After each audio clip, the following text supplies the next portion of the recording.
Hey, what up, everybody? This is Steve Breach coming to you with the late night. This is a Saturday night discussion video.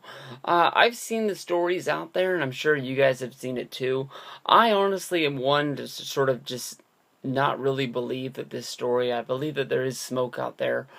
Basically, there was a story written by Jason Derrick. He's a guy, I guess, who's into the investment and business side of writing, and basically he was writing about the troubles that the WWE is having with the WWE network, not really from a wrestling standpoint, but basically just from somebody looking at a company that's worth a lot of money that is willing, that is not willing, but is ready to lose a good fair share of money. We're talking about a money that I'll never have in my lifetime, so I'll never be able to wrap my head around this. I'm basically just looking at this story from a wrestling fan, looking at the company that is the main company for wrestling. If in my mind, basically, if the WWE falls, all of wrestling falls. I think that WWE supports all of wrestling almost in the entire world. And basically, that somebody says that if basically WWE was to die today, maybe TNA would pick up or Ring of Honor. I honestly don't really believe that the WWE is the WWE. I believe that Vince McMahon is the WWE, and without Vince McMahon, the WWE never would have been what it once was. Some people can argue with me, and I can understand your viewpoint that if it wasn't Vince, maybe it would have been Vern Gagne, running his promotion up there in Minnesota, and basically taking over, or maybe the Von Erichs down there in Mid South would have grown. Maybe one of these companies, maybe Jerry Jarrett with the what was he, the USWA, which was Memphis. Maybe that would have grown and would have been bigger. From watching a lot of these documentaries about a lot of these sort of territories back in the day when Vince started to spread. A lot of them died out, but a few of them that had a big, girth of land tried to hold on to that land and tried to expand out as much as they could before Vince bought up all the television and all the cable, and just sort of basically took over what would be the entire world. But I think it was Vince McMahon who thought outside of the box, who really grew this to be what it once was. I mean, I don't really understand what wrestling would be today if it still was what it once was. I go to this little small independent show in the Bay Area. I went last week, and I saw their 18th anniversary show. I've been to the WrestleFest show, or no, yeah, it is called WrestleFest. They have a big show after WrestleMania. It's like the next month, and I go out there and check that out. And they bring in these guys that were names from WWE that no longer work for the company, and try to boost their guys up. But I have no clue what it would be like if it was just going to see those guys wrestle, and that's basically all there was. Vince thought outside of the box, and he bought up all the stars from all the promotions. He put up all the money and put everybody on the same show. Birthed what is, WrestleMania, and that grew to be WrestleMania 2, WrestleMania 3, which then started off the Survivor Series and the Royal Rumble, and, from there was In Your House and everything like that. Basically, I know that as of right now, this even goes back to 2005, 2006 is when this was first starting to be, put into place, is that basically Vince McMahon one day is going to walk away from the WWE, and as of right now, he's put Stephanie McMahon and Triple H into these spots to just basically, start taking over the day-to-day operations of the WWE. Right now, Triple H's biggest, job is mainly getting his, NXT and his Performance Center to the point where it's going to start producing the stars of tomorrow.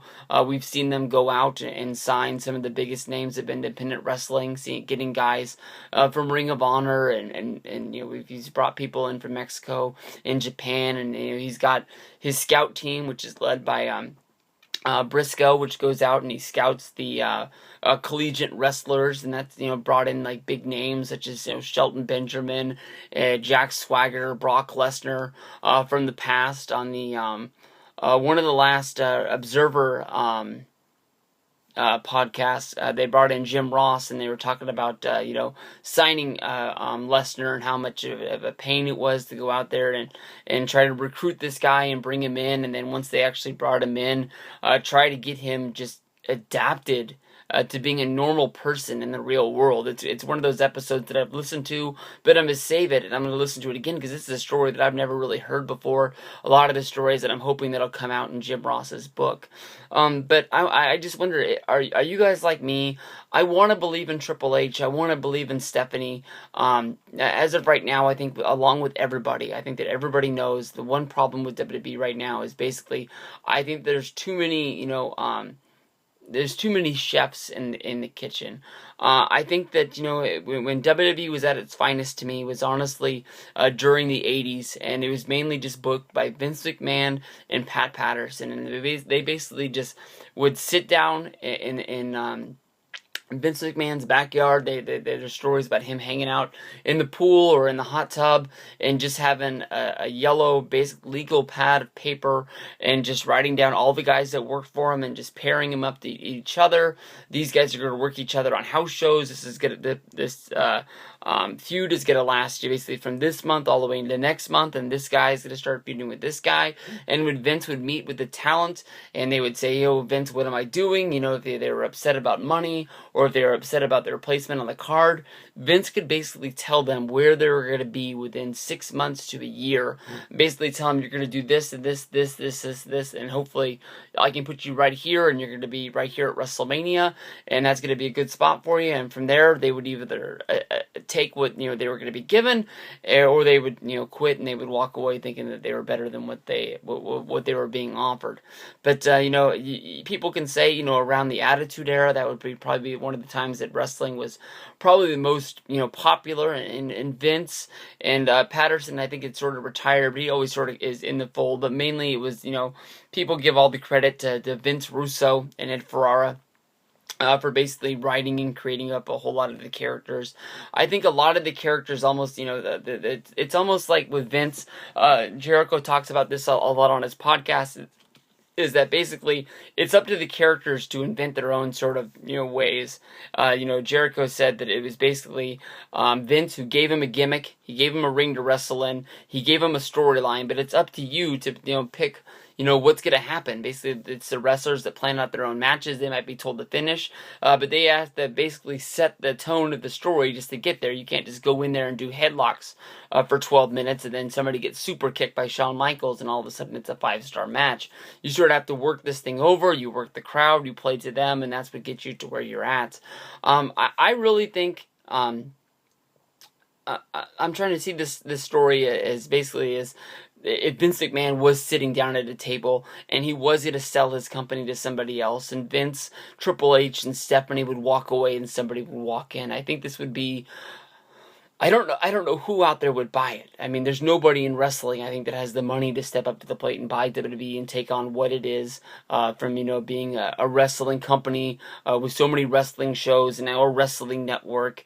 I mean, I don't really see this as like a thing as when WCW was closing and Eric Bischoff got, the Fusion people together and they all, were bidding up to buy on this sort of thing, and it fell apart because basically the company wasn't worth anything anymore because basically TNT and TBS were pulling all wrestling from their network and there wasn't a place for them to be, and because of WCW's failing numbers, basically they weren't going to be able to go out and find television for them, and they didn't want to buy a wrestling company that, didn't have any time. They were going to have that Monday of Nitro, and then how are you going to find a TV network to pick you up and put you on within a week? You just have to put a whole bunch of money into something that really wasn't there. It turns out at the end, Vince bought it. It was the tape library that was more than anything else. They brought in a few wrestlers. They were able to spark a huge pay-per-view called Invasion. Some people can debate whether if the pay-per-view would have been bigger or what it would have meant for the WWE or WWF at the time. If they would have had Hall, they would have had Nash, Goldberg, Hulk Hogan, Scott Steiner. I'm sure there's more names that I'm forgetting along the way, but the Invasion pay-per-view was a really, really big deal, and maybe Vince did kill off what was WCW.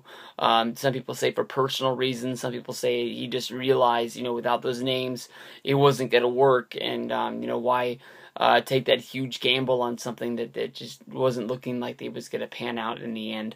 I really feel like Vince McMahon is wrestling. And I know that, you can look in TNA, and they did have a little bit of a spike. I believe it was in 2005, 2006, where they were really starting to get going. And I don't know if it was Vince Russo or Dixie Carter or who's going to take the blame for what was, the fall of TNA, what they could have been. Basically, in 2010, breaking in Hulk Hogan and Eric Bischoff, I think that was a huge mistake.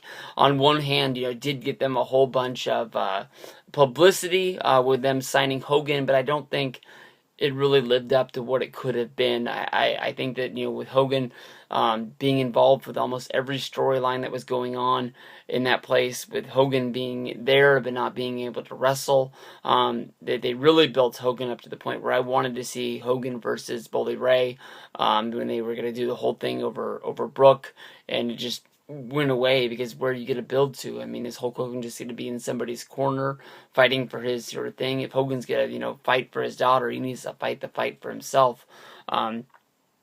It just, they paid the guy a whole bunch, didn't really get anything back out of it in the end, other than that publicity off the front end. He did radio ads and things like that, but I think at the end of the day, I don't think they got out what they did. And I think if you look at where they were in 2010 and you look at where they were in 2013 when he left, it seemed like they had taken 3 steps backwards.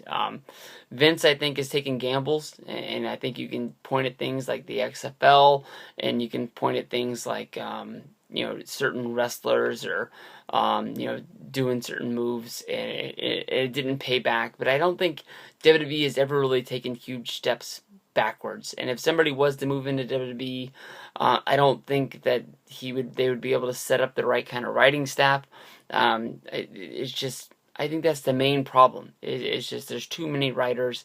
I don't even know how to fix it. I mean, I think that the people that they have writing wrestling, I think some of them are wrestling fans. I think a majority of them aren't wrestling fans. They just know how to write a TV sitcom, and they're pitching ideas. But when was the last time you really saw like an episodic sort of storyline? That's when I think wrestling is at its best. When you sort of have those cliffhangers at the end of the show, where you think you know where they're going, and all of a sudden, it's some other guy is the heel. Maybe you can even say that they haven't had anything like that since Nexus in 2010, but I think I'm reaching with that, mainly because of how much I liked Nexus and how much I thought that was going to be, even though it never really panned out to be as big as I thought it was once going to be. But right now it's just sort of the sports entertainment. Guys come in, they wrestle, sometimes they win, sometimes they lose, but that soap opera thing that everybody always talks about, it's just not that anymore. I don't see how somebody else can run this. I think somebody might step up to the plate and might try and run the network like it's an actual network, and maybe get that thing sort of off the ground and running in the right direction. Maybe somebody would take over sales and try to push them, but just the wrestling, to me, if Vince sells, I don't want to throw them in the fire and just say I wouldn't be a wrestling fan. I don't know how to get it off my head to tell you what it is. But it's just, to me, WWE without Vince McMahon, I don't know. I mean, he's just always been the brain that keeps everything running. I don't think there's any fuel to the fire that Vince is interested in selling WWE. You've heard that, but there's a lot of stories out there, and sometimes when there's smoke, there has to be some sort of a fire. You can remember back to last month when the story was that WWE was looking to sell their tape library, and they were trying to put it out there, and now it looks like from Wrestling DVD News doing some digging around, it seems they weren't trying to sell the tape library, like take all these tapes off our hands. They were trying to move distributors to a different company. It looks like a lot of the WWE DVDs and Blu-rays got pulled off the shelf at Amazon, and now they're getting republished, and they're going to be handled by a different company. It's no longer Coliseum Home Video like it used to be back in the day, but somebody's going to be making these, whether if it's Warner Brothers or Time Life or whoever their new company is going to be.